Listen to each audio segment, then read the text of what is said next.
Senhor presidente, em exercício, deputado Wanderson, senhoras e senhores deputados, em homenagem ao deputado Eliomar Coelho, que foi vereador por muitos anos, vou abrir aqui a minha fala para mostrar que a Câmara de Vereadores da cidade do Rio de Janeiro está querendo aprovar algo que é inaceitável. Qual seja, aquele que é funcionário público e for exercer o mandato de vereador, se o fizer por mais de 4 mandatos, 12 anos, incorporar na sua aposentadoria parte dos seus vencimentos, isto é, R$15 mil. Isto, além de ser imoral, é ilegal. Por quê? O servidor público estatutário do município, sabe bem a deputada Marta Rocha, desconta para o Rio, desconta para o Preve-Rio. O servidor estatutário do município da capital desconta para o Preve-Rio.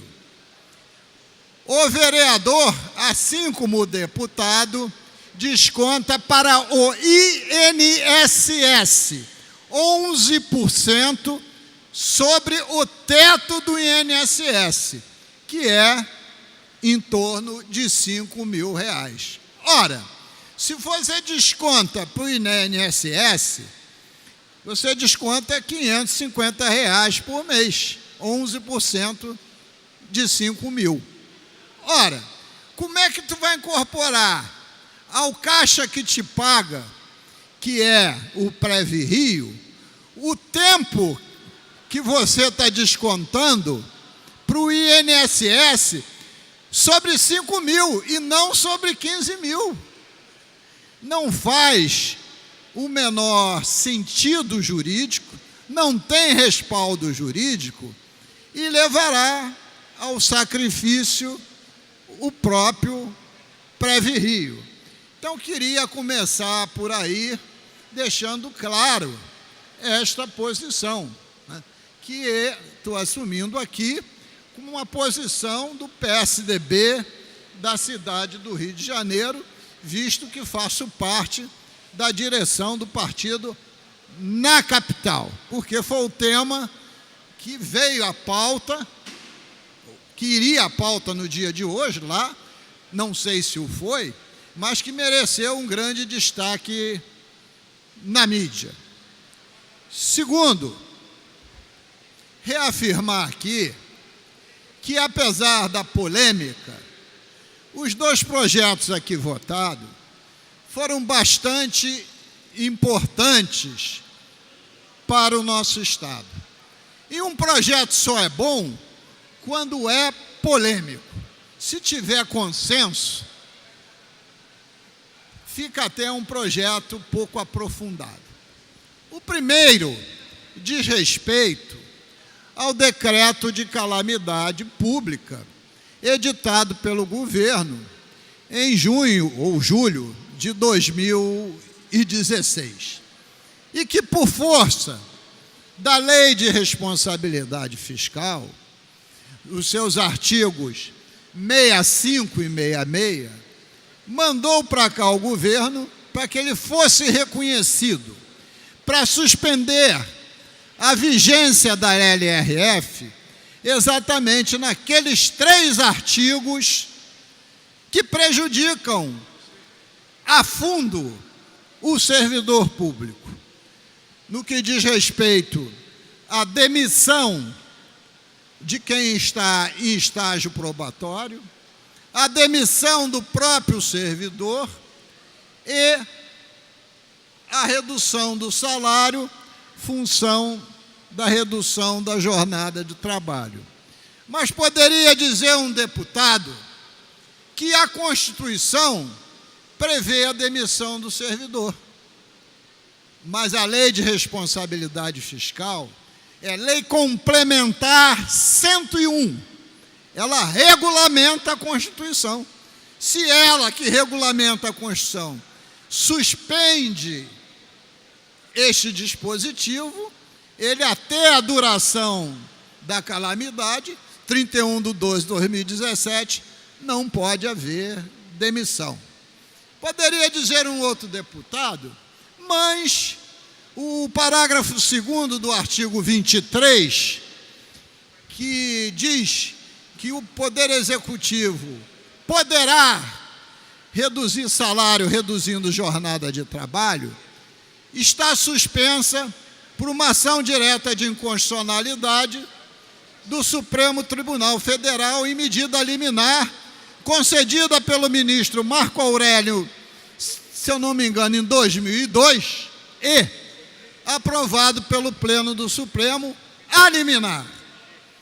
Mas, de qualquer jeito, preventivamente, está se suspendendo, porque, no mérito, esta liminar irá a plenário. Já foi pedido pauta pelo novo relator de mérito, ministro Tiori Zavascki.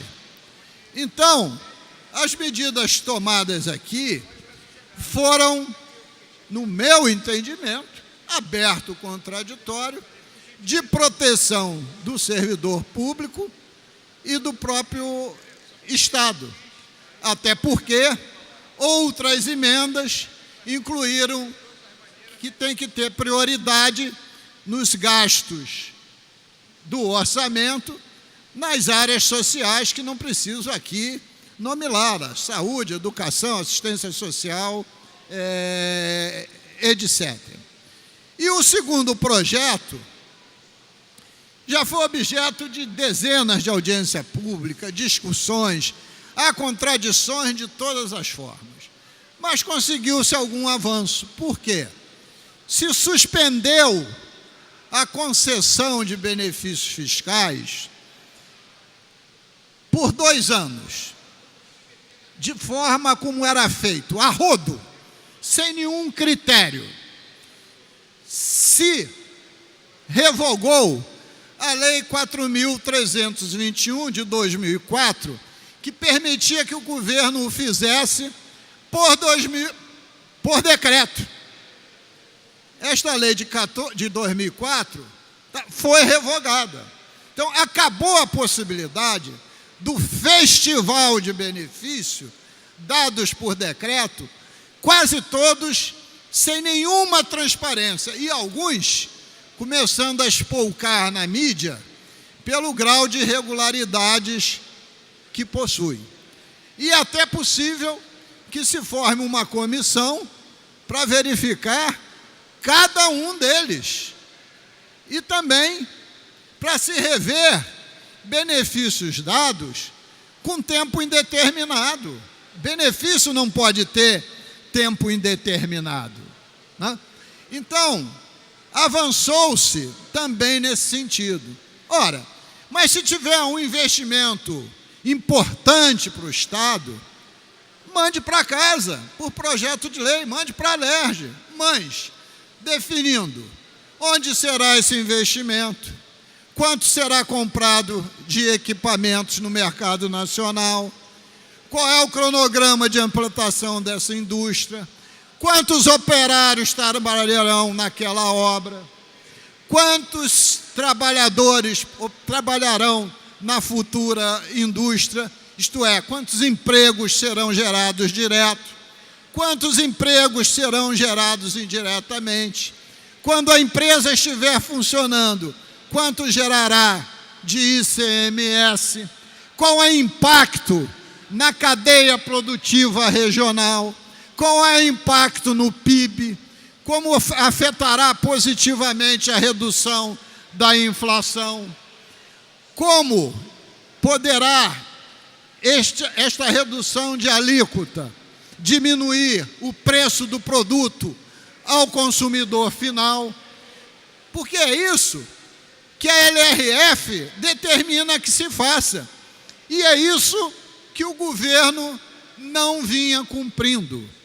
Quem leu com atenção as 125 páginas da representação do Ministério Público e a decisão do juiz da Vara da Fazenda Pública, de 25 páginas, suspendendo por liminar a concessão de benefícios, até que o governo, em 60 dias, responda todos os quesitos levantados pelo juiz.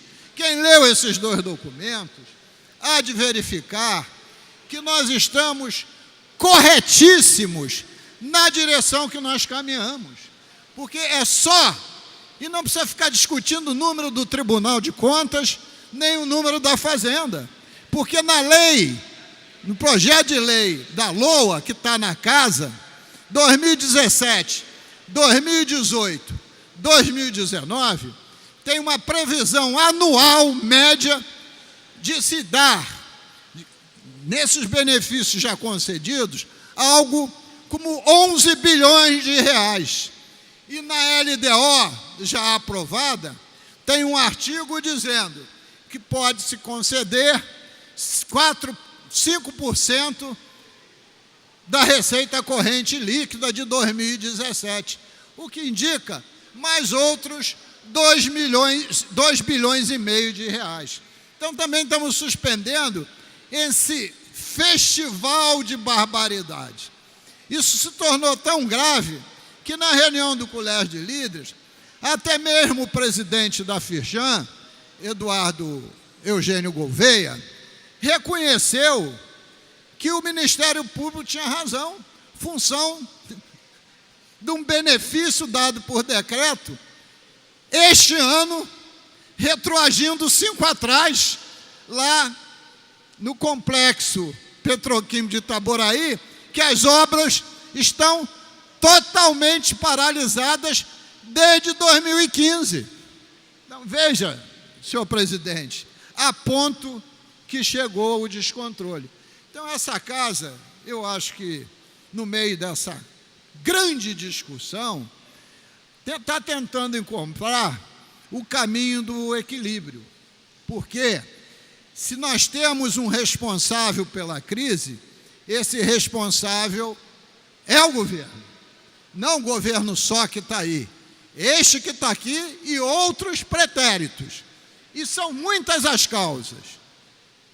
A descapitalização do Rio Previdência, com os empréstimos tomados, dando como contrapartida receitas futuras de royalties PE, com o excesso de empréstimos tomados para o governo, que estourou a capacidade de endividamento do Estado, com excesso de benefícios fiscais e também com aumento brutal da folha, tanto de ativos e inativos, por conta de recursos que adviriam do pré-sal e que não vieram.